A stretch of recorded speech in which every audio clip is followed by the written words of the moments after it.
ان الذین کفروا، بے شک وہ لوگ جنہوں نے کفر اختیار کیا، سواء علیہم، ان کے لیے تو برابر ہے، انذرتہم، کہ آپ صلی اللہ علیہ وآلہ وسلم ان کو آخرت کا ڈر سنائیں، ام لم تنذرہم لا یؤمنون، یا آپ صلی اللہ علیہ وآلہ وسلم انہیں آخرت کا ڈر نہ سنائیں، ان کے لیے برابر ہے، لا یؤمنون، وہ ایمان نہیں لے کر آئیں گے۔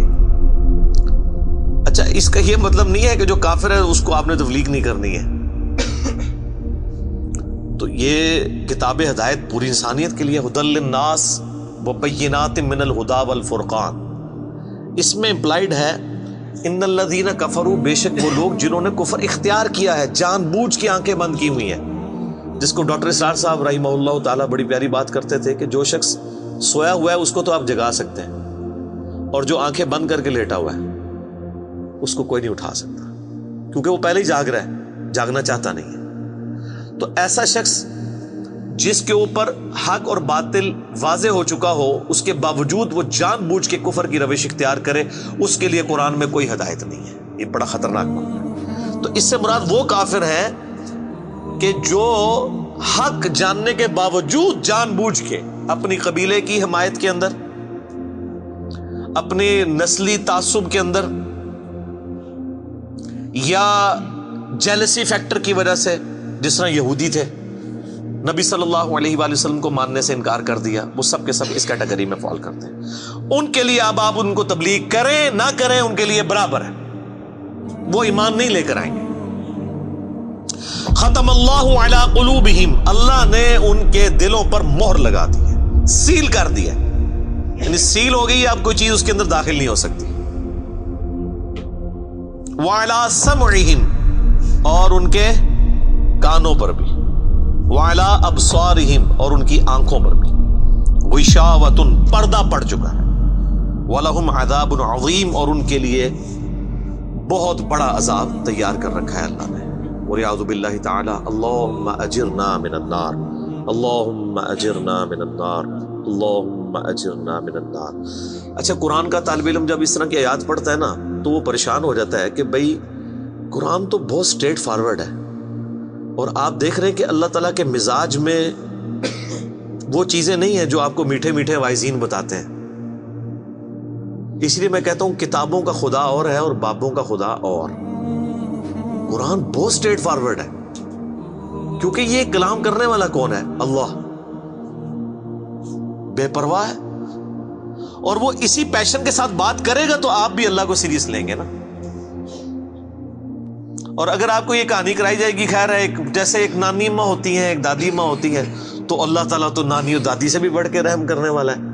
یہ کہانی، یہ کس آیت میں، کس حدیث میں لکھی ہوئی ہے یہ بات؟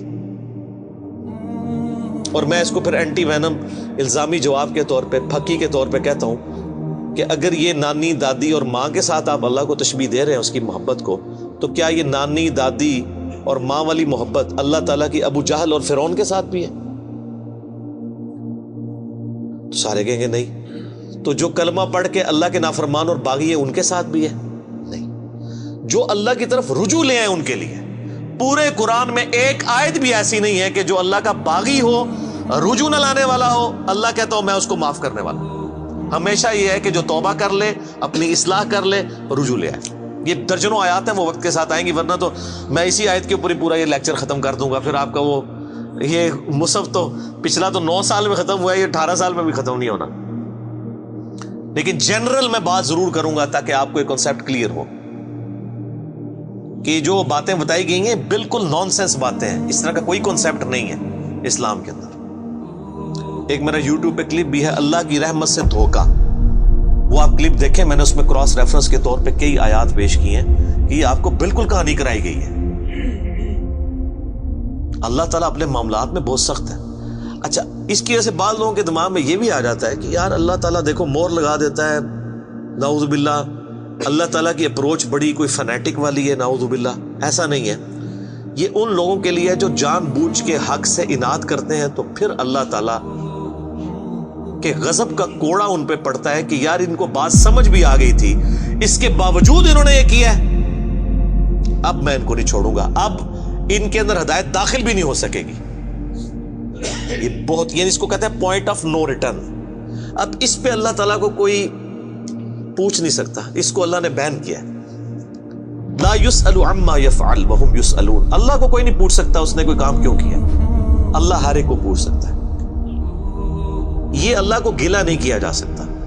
رب ہے، مالک ہے، اس نے اپنے لیے رول طے کیا کہ بھئی جب پوائنٹ آف نو ریٹرن پہ کوئی بندہ پہنچے گا، سچائی قبول کرنے کے باوجود وہ حق سے اناد کرے گا، اس کو نظر آ جائے گی سچائی ہے، پھر بھی وہ اناد کر دے گا، پھر میں موت لگا دوں گا. آؤ پھر وقت کا پیغمبر بھی اس کو ہدایت نہیں دے سکتا. انک لا تہدی من احببت ولکن اللہ یہدی من یشاء. اے نبی، جس سے تم محبت کرتے ہو تم بھی اسے ہدایت نہیں دے سکتے. اللہ جسے چاہتا ہے ہدایت دیتا ہے. ہدایت کس کو دیتا ہے؟ والذین جاہدوا فینا لنہدینہم سبلنا. جو لوگ ہماری راہ میں کوشش کریں گے ان کے لیے ہم اپنی راہیں کھولیں گے. اس کائنات کی سب سے ایلیٹ چیز ایمان ہے، جس کے اوپر ہمیشہ کی کامیابیوں اور ناکامیوں کا فیصلہ ہونے والا ہے. تو آپ کیا سمجھتے ہیں کہ آپ کو یہ راہ چلتے فٹ پاتھ پہ گری پڑی مل جائے گی؟ اس کے لیے کوئی ایفرٹ پٹ نہیں کرنی پڑے گی. اور دنیا میں جس چیز کی منفعت چند سالوں کے لیے ہو وہ بھی اتنی ایفرٹ پٹ کرنے کے بعد ملتی ہے. اور جس سے ہمیشہ کی کامیابیاں آپ کا مقدر ہونے والی ہیں، آپ سمجھتے ہیں کہ وہ آپ کو چنگے جی لگ جائے گی، مفت میں ہی مل جائے گی؟ نہیں، ناٹ ایٹ آل.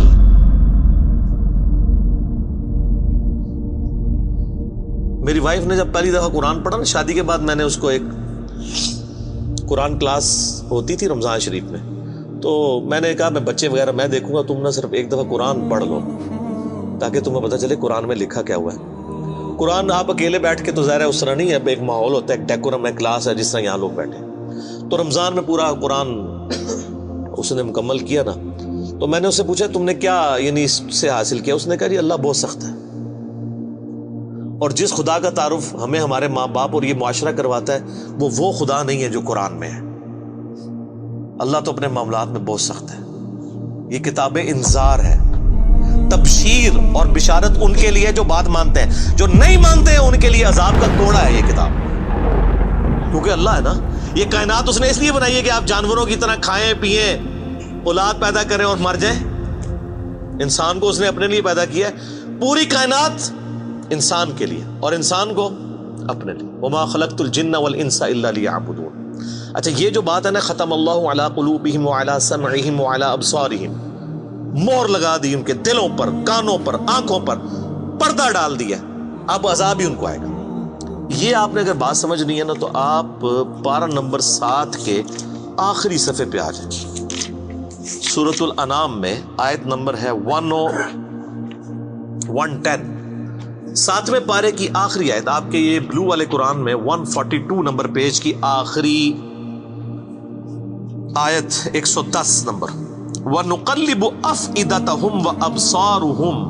ہم پھیر دیتے ہیں ان کے دلوں کو اور ان کی آنکھوں کو، عقل اور ان کی آنکھوں کو، کہ وہ حق بات قبول نہ کریں. حق سے اللہ فرماتا ہے کہ میں ان کو حق سے اندھا کر دیتا ہوں.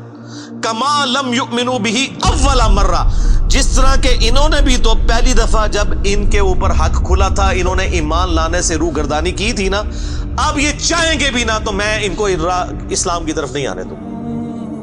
وَنَذَرُهُمْ فِي طُغْيَانِهِمْ يَعْمَهُونَ، اور میں ان کو چھوڑ دوں گا اپنی سرکشی میں بھٹکتے پھریں. وَلَوْ أَنَّنَا نَزَّلْنَا إِلَيْهِمُ الْمَلَائِكَةَ، اور اب اگر فرشتے بھی ان کے سامنے نازل ہوں، وَكَلَّمَهُمُ الْمَوْتَى، اور مردے قبروں سے نکل کے ان کے ساتھ بات کرنا شروع کر دیں.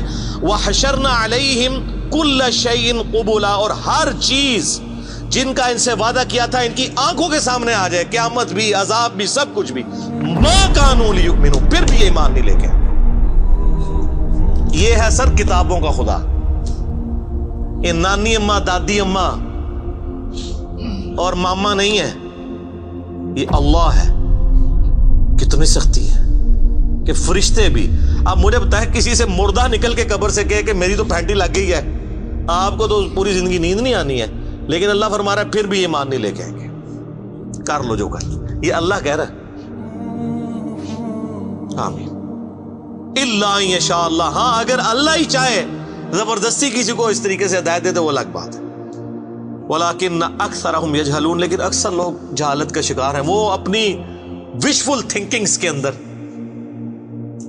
امانیہم جنہیں کہا گیا ہے، وہ ان میں پھر رہے ہیں، پھرتے رہے۔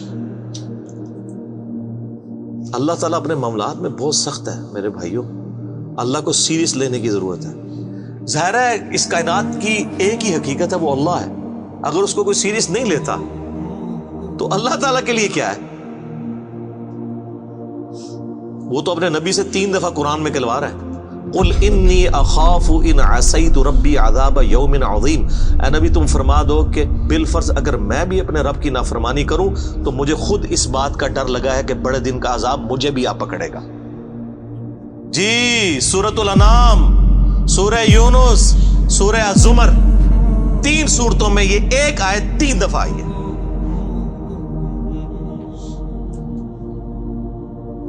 آپ مجھے بتائیں، جو آپ کو کہتے ہیں جناب ہم بخشوا لیں گے، ہم اپنے مریدوں کو لے جائیں گے، اور تو انہوں کھنگن نہیں دینا کسی نے ہوتے،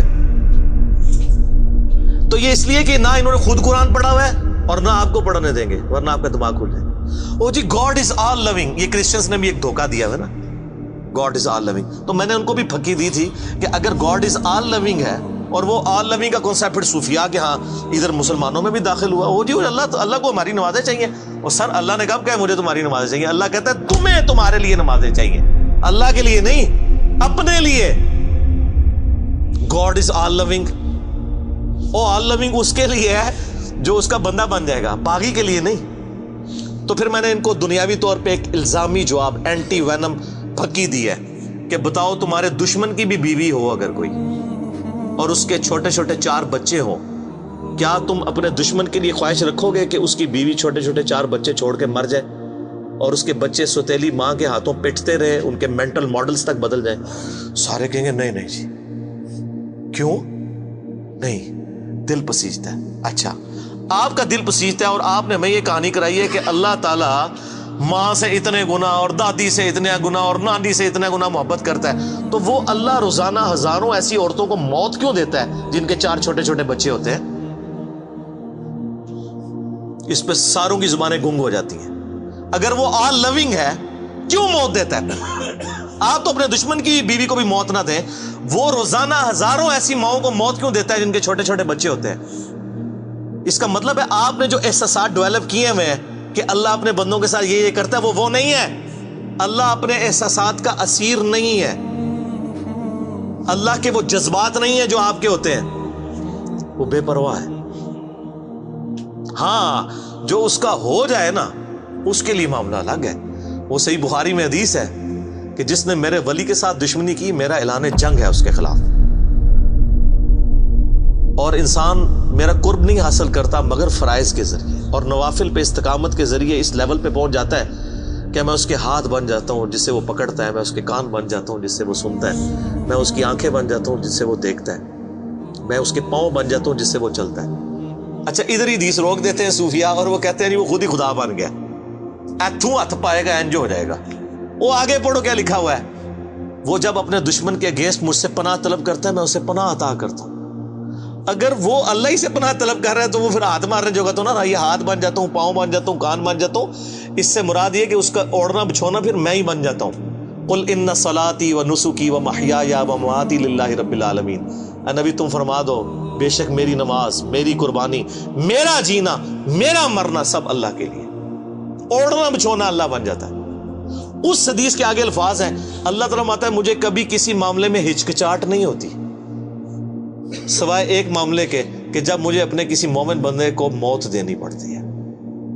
اللہ کہتا ہے میں بھی اس پہ ریلیکٹڈ ہوتا ہوں، کیوں؟ میرا بندہ موت کو ناپسند کرتا ہے۔ ظاہر ہے موت تو کسی کو بھی پسند نہیں ہے، انسان زندہ رہنا چاہتا ہے، اور یہ اللہ نے انسان کی کوالٹی رکھی ہے کہ اسے زندہ رہنے کی خواہش ہے۔ اسی لیے اولیاء اللہ بھی جب خطاب کر رہے ہو نا وہاں پہ اسپیکر پھٹ جائے تو وہ بھی یوں کر جاتے ہیں، لا خوف علیہم ولا هم یحزنون۔ کیوں کرتے ہیں؟ یہ نیچرل اللہ نے رکھا ہوا ہے۔ کسی اولیاء اللہ کو کہنا یہ سامنے یہ بٹ صاحب کے پاس جو بندوق بڑی خطرناک سی انہوں نے تانی ہوئی ہے، کسی اولیاء اللہ کو کہنا پڑھ لے کلمہ میں چلان لگاؤں، تو آپ دیکھ لیں اس کی کیا حالت ہوگی۔ یہ اللہ نے نیچرل رکھا ہوا ہے۔ موت تو اللہ فرماتا ہے کہ میں بھی ریلیکٹڈ ہوتا ہوں، وہ اپنی موت کو ناپسند کر رہا ہوتا ہے اور میں اسے موت دے کے اپنے پاس لانا چاہتا ہوں۔ پھر کیا ہوتا ہے؟ پھر تو وہ قرآن پاک میں سورہ حمیم سجدہ میں ہے نا کہ ایسے لوگوں میں پھر فرشتے نازل ہوتے ہیں، ان کو بشارت دیتے ہیں موت کے وقت. اور پھر سنن ابی داؤد میں، سنن نسائی میں بڑی ڈیٹیلڈ احادیث ہیں کہ جب ایمان والے کی موت کا وقت قریب آتا ہے تو باقاعدہ اس کو آمادہ کیا جاتا ہے کہ وہ خود کہ میں مرنا ہے. وہ جب سب کچھ دیکھتا ہے وہ کہتا ہے ٹھیک ہے جان دو. پہلے نہیں کہتا جان دو. بڑا مشکل کام ہے. پہلے کہنا کہ جان دو تو حضرت موسیٰ علیہ السلام تھپڑ کیوں مارتے ہیں اسرائیل کو؟ میرا وہ بھی کلپ چڑھا ہے نا بخاری مسلم میں حدیث ہے جو. تو یہ بہت سینسٹیو ایشو ہے. اللہ تعالیٰ کے بارے میں آپ اپنے دماغ کھول لیں. یہ آپ وہ کتاب کھول رہے ہیں جو بابوں کی لکھی ہوئی نہیں ہے کتاب. یہ اللہ کی نازل کردہ کتاب ہے. اس کو اسی طریقے سے سمجھنا ہے. شروع میں ہی آپ کا کانٹا نکل جائے گا تو آپ کو آگے قرآن سمجھنا آسان ہوگا. اللہ کے مزاج کو سمجھنا ہے آپ نے.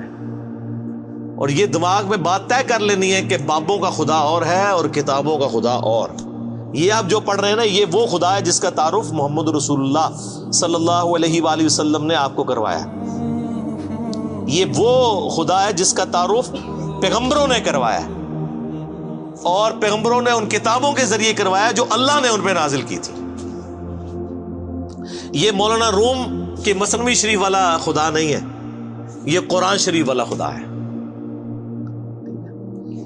وہ کہتے ہیں وہ مثنوی مولانا روم جو ہے وہ فارسی کا قرآن ہے. استغفر اللہ تو بولی ایڈیاں کہانیاں، ایڈے جھوٹ، اتنی انبیاء کی گستاخانہ واقعات اس کے اندر ہیں اور اس کو کہتے ہیں فارسی کا قرآن ہے. سر فارسی کا قرآن وہی ہوگا جو قرآن کا ترجمہ فارسی میں شاہ ولی اللہ دہلوی نے کیا ہوا ہے. باقی وہ کہانیاں لکھتا رہے وہ قرآن نہیں بنتا. تو یہ ساری میں نے گفتگو شروع میں ہی کانٹا نکال دیا.